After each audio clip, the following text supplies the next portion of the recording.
Como líder del grupo, Dyatlov se comprometió con la universidad en mandar un telegrama el día 12 de febrero desde la ciudad de Vizay, cuando hubiesen regresado de la excursión, para tranquilizar a familiares y amigos. El día señalado pasó sin noticias de los chicos, pero tanto los amigos como los familiares achacaron al mal tiempo un posible retraso en la expedición, por lo que no le dieron mayor importancia. Los días pasaban y seguían sin noticias de los estudiantes. Esto hizo que los familiares obligasen a la universidad a organizar un equipo de rescate, siendo este constituido en principio el día 20 de febrero por padres, alumnos y profesores voluntarios.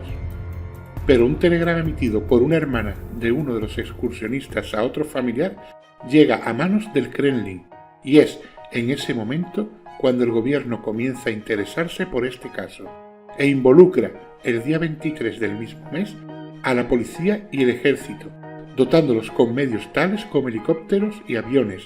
Ni qué decir tiene que en esa época en la antigua Unión Soviética todo era controlado y vigilado en la sombra por el tan temido KGB. El día 23 de febrero, este grupo de rescate liderado por Boris Slotov fue dejado cerca de la montaña Otorte, llegando a dicha montaña al día siguiente.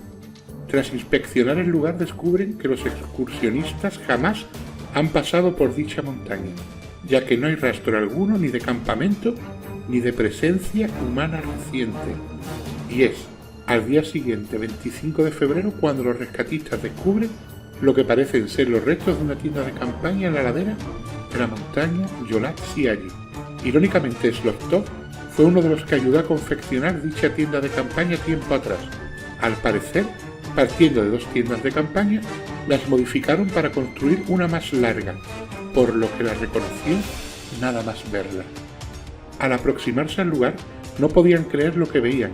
La tienda estaba rajada, destrozada, y todas las pertenencias de los chicos se encontraban aún en el interior de la misma. Lo extraño de todo no era ya que la tienda estuviese rajada, cosa que podía esperarse si alguien desde el exterior ataca el campamento.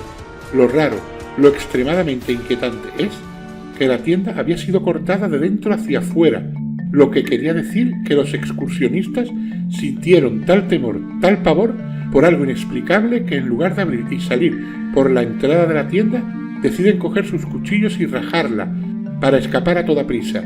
Entre las pertenencias se encontraron los diarios y cámaras de fotos con las que se ha podido marcar la cronología de los hechos.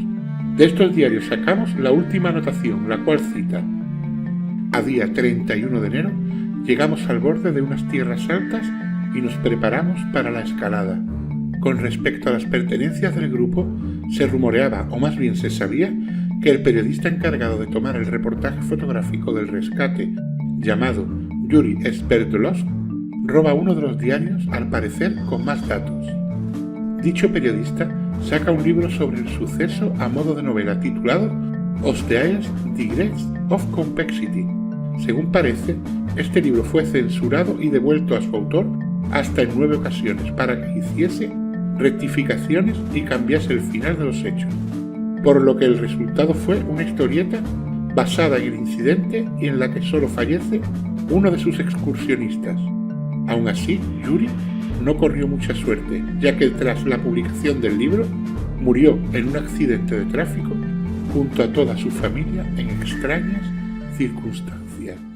Durante la inspección del lugar donde se encontraba la tienda de campaña, los rescatistas descubrieron multitud de pisadas, al menos de 8 o 9 pares de pies. Lo extraño de todo esto es que todas estaban descalzas, no parecen reflejar estrés o carrera, y una gran parte de ellas se encaminaban hacia un bosque que podía verse en la lejanía.